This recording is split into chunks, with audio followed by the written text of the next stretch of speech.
So can you imagine today's Maharani also groped in public? That's the issue that needs to be spoken about more and more.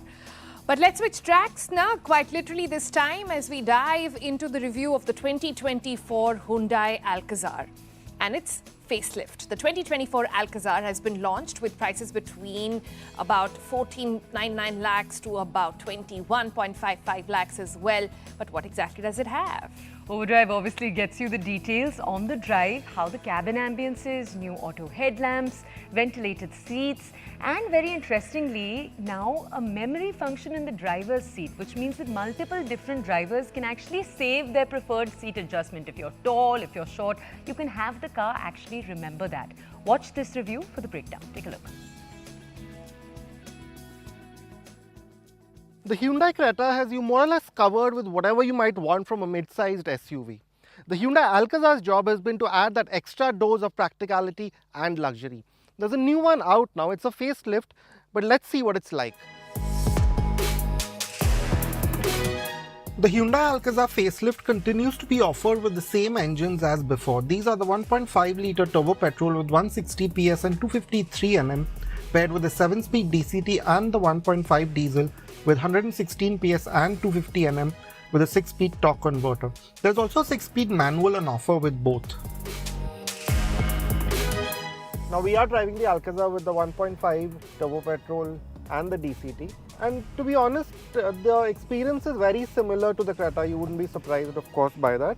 But I must say that even though it's pulling a lot more weight, the engine is still reasonably sprightly. Now yes, the 0 to 100 time that's claimed of 9.5 seconds is a bit slower than what we've tested the turbo petrol Creta that ducks under 9, and it feels as such on the move too.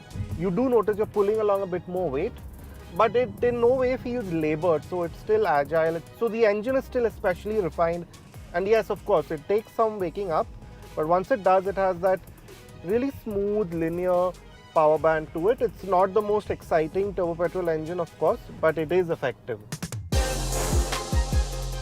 But it does happen to be quite a refined motor. It's not too loud or clattery at city speeds, and wind noise is well in check at higher speeds as well. You get the drive and traction modes here too, and they work much in the same way as the Creta. The drive modes progressively sharpen engine and gearbox responses, while the traction modes change the responses again, and also the traction control maps to match various terrains. The gearbox, like before, seems quite well matched to the engine. It doesn't feel hesitant at lower speeds and usually has you right where you need to be in the power band. You only really notice it in heavier driving, where it could be a bit more aggressive with its shifts, say during a high-speed overtake, but the sport mode improves this a notch. But for most needs, the default normal mode is good enough. Now, where there is some difference from the Creta is in the way the Alcazar rides and handles. Now that's obviously because of the longer wheelbase, the 150mm that's been added, and generally the longer length of the car. And also the fact that these top-end versions ride on 18-inch wheels against the 17s in the Creta. Even with the larger wheels, Hyundai has managed to hold on to that good ride that the Creta has become quite well known for with this generation or with this latest update. So say over a broken patch of road like we are on right now, yeah, you do feel it a bit more, the 18-inch wheels, a bit more of it is sort of transmitted into the cabin, so to speak. There is a slightly firmer edge, but it's never uncomfortable or harsh or noisy in here. So if you take it easy, it just sort of does its best to sort of smooth over these imperfections.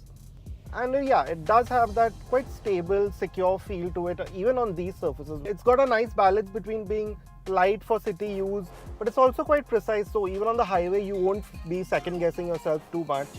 So you do notice that it has a bit more stability at higher speeds doing highway speeds, but again it's marginal. You'll have to drive both this and the Creta back to back to really notice that. So if you like driving, it's okay for you. If you aren't really interested in all of these things, then that's also fine. It's just a safe, reliable way to sort of get from one place to other.